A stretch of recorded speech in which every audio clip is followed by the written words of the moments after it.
This is the roundup video for Garage Hive July 2019. As usual, I'm just going to run through the documentation website, reading through the list of changes, and then heading back over to the software when there's something to show you guys.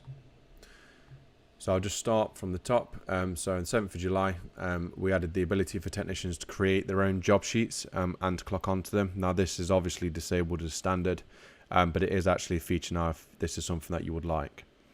So the vehicle does have to exist already in Garage Hive, but if it's a vehicle that you have previously seen, then this is something that the guys can do. We added the ability for attachments in several places, so customer cards, vehicle cards, and purchase orders, and these are accessible by the technician now. So I'll just show you from the technician's perspective. So if I open the job, go to the menu, you can see down here that we have attachments. This is really useful for things like a diagnostic attachments or any sort of technical information that comes on a PDF. The tech can attach it to the job, or the advisor can attach it to the job, vice versa. From a service advisor's perspective, I'll open the job sheet and show you. Under show attached, you've got attachments. And this is again the same place where you'd actually add documents for the technician to see as well.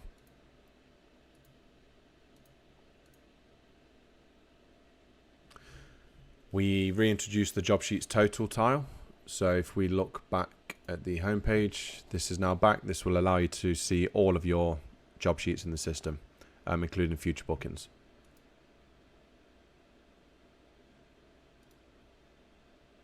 We've changed the way the allocations behave on the schedule as well. So now, previously when a technician paused a job, it created an allocation of an hour regardless of how long the technician had left on the job. So now what the system will actually do is create an allocation for the remaining time on the job, instead of it just defaulting to 1 hour. If previously when a technician completed a paused allocation, it would complete the allocation. And in some cases, you could end up with a completed job ahead of the timeline, which is obviously impossible. So now, when a technician completes a paused allocation, it will actually remove it because the technician's technically not ever clocked onto that job. We've added the facility for technicians to actually see their allocation times as well. So I'll just show you this. So on a technician's job sheet now, they can see the total allocated time, how long they've spent on the job, and what remaining time they have based on the allocations on the schedule. We added the requisition worksheet, which is the stock control feature, to the Service Financial Controller role center. This role center is for people who work in both finance and service. They've now got access to stock control. For those that are using Pleo to manage their expenses, you can now import Pleo into the bank statements for the payment reconciliation journals as well. And if you want to, you can actually view shelf numbers now from when you're doing an item lookup. So for those who do have lots of stock and use shelf numbers, you can now view these when using the search function. On the 14th of July, we added the ability for technicians to add signatures to vehicle inspections. So from within a technician's job sheet, all they do is simply create an inspection as normal. In this case, we'll select a tyre check. I have to start the inspection. So if I just start this, you'll see up here it's gone into in progress. But if I try and back out of this now and tell the system that this inspection is complete, then I get presented with a signature box. So this is just a normal signature box. It's touch screen enabled, so the guys just use their phone to type the signature. When it's confirmed, the advisor will see the inspection in awaiting confirmation, and they'll also see the signature from the technician. We added the ability to create a report for vehicles that have expired service and MOTs, or the ability to set a date range of expiring MOTs, and then view whether they've actually got job sheets related to MOTs or not. So I'll show you this. So if we go to the vehicle list, you notice we've got two new columns here: MOT jobs exist and service jobs exist. Now, to enable a column, because you might need to turn these on, you right click on any of these column headers and select choose column. scroll to the bottom, and it's these last two options here. I also recommend you enable mobile phone number and email address as well. Now what this will allow me to do, if I just clear these filters, it will allow me to filter the vehicles by MOTs expiring within a certain date range. So if I right click here and select filter, I'm going to say I want to see vehicles that are expiring on the 10th of the 5th 2019, and it's bought up one vehicle. And now I can see whether it actually has a job, an MOT job sheet or not. So if there was a lot of vehicles, let's say you've done a date range of the MOTs expiring within the next 7 days, you're going to have a lot of vehicles, and a lot of them will hopefully already be booked in. So you actually want to view the ones that aren't booked in. Now to do this, you filter this column and you say MOT job sheets exist, no. Then this will give you a list of vehicles with an MOT date expiring within a certain date range that don't have an MOT job sheet. And then you can contact those customers. What you can also do from here as well is access the customer card. So you can get to the customer details, and you can easily view the MOT history and the vehicle history of the vehicle as well before you contact the customer.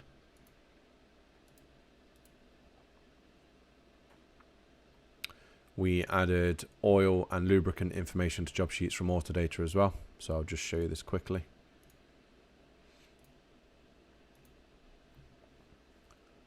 Under lookup, you'll see oil Autodata and lubricants Autodata. This simply brings you back the information, exactly what you would get on Autodata, straight to within the job sheet. And likewise for lubricants, this will show you stuff like coolant, brake fluid, and gearbox oil, etc. That is also available on estimates and on VHCs.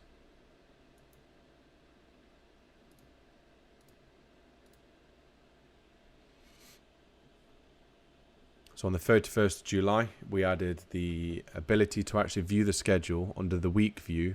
You can view Saturdays and Sundays now, which previously you couldn't do. So under schedule, you'll notice when I select the week view, I now see Saturday and Sunday. Previously, you could only see Monday to Friday. If you do work Saturdays and Sundays and you want this enabled, just please contact a member of the team and we'll get this enabled for you.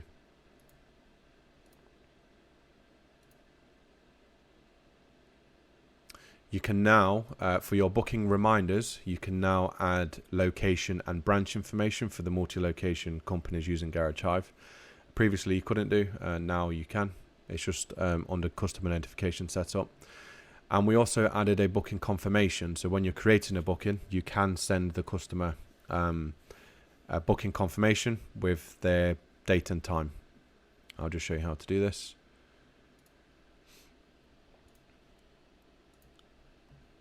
So from a job sheet under print and send, you'll see send booking confirmation.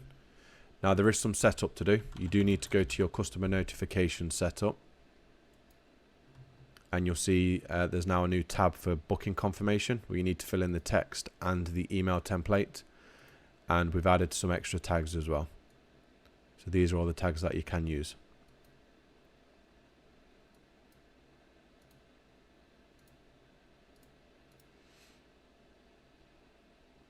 We've added support for Sage Cloud accounting. So previously we allowed you to export to Sage 50 Cloud. Well now Sage have renamed Sage 1 to Sage Cloud Accounting, and we've now set up an integration for this. So under accountancy integration setup, you'll see we've got Sage 50 Cloud accounts and Sage Accounting. The actual export works identically to Sage 50. And we've also got Xero and QuickBooks as well. We've added 4 new web services for PowerBi. Now this is for a future update. We currently have 17 new reports that are currently built. They're in testing as we speak. We will hopefully be rolling them out this month. So there's a major update coming to PowerBi very soon. And finally, we changed the way technicians do inspections essentially. So I'm going to open an inspection as a technician. We'll go back to that existing inspection. Now, This isn't so bad. You see these fields here where the technicians can free text. Well, it's okay here, but on a phone, you can be reduced to this size. So what we've actually added now, when a technician selects this window, it opens up a box for them to type into, just like a text message. So much easier to type, especially when you're typing quite a lot. So if I type a comment in here, you'll see it just goes straight through to here. So a much nicer feature. Oh, here's the signature as well, look, like the guy signed earlier. So yeah, that works on, you can have it enabled or disabled, depending on what type of inspection it is that you're doing. Again, if you need this setting up, guys, just please let us know. We can get this either turned on or turned off for you. It's entirely up to you.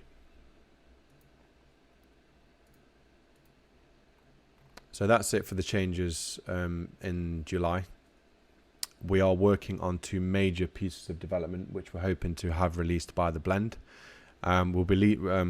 We'll be announcing both the features anyway. They should be ready to install by the blend, which is middle of September. So look forward to your feedback on these features. If there's any questions, as always, just let us know in the forums, guys. Thank you.